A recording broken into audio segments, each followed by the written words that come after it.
Na kanisa halikuokolewa. Yesu alipokuwa kwenye mwili hakumwokoa mtu. Amen.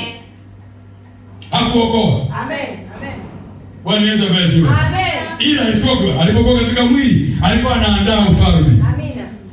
Amen. Alikuwa anaweka msingi. Amen. Hakuna kanisa ambalo Yesu alikuwa nalo katika mwili. Amen. Ni mpaka alipofufuka. Amen. Ndipo aliponunua kanisa kwa damu yake mwenyewe. Amina. Ndio maana mitume walitumwa kwenda kuhubiri watu ili wamwamini nani? Yes. Aliyefufuka. Amen. Haleluya. Amen. Haleluya. Amen. Haleluya. Amen. Haleluya. Yesu aliyefufuka. Alisemaje Yesu?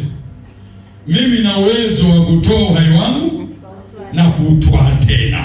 Hivi kuna mtu anaweza kufanya? Hakuna. Nani? Hamna.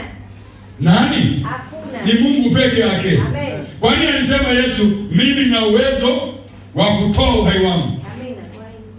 Haleluya. Swala la kufa kwa Yesu ni mpango wake. Yes.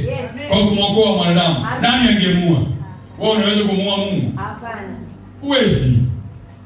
Ndio maana alipochukua umbo akawa na mfano kama mwanadamu, akajinyenyekeza, akawa hana utukufu. Haleluya. Kwa hiyo alipokuwa katika mwili, Yesu akajifanya hana nguvu, akajifanya dhaifu, akajifanya hana chochote.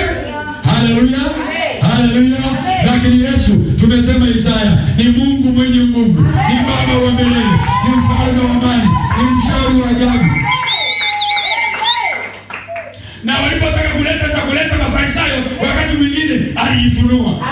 Haleluya. Bwana Yesu apewe sifa. Mara moja bwana waonyesha mimi ni nani. Ndio.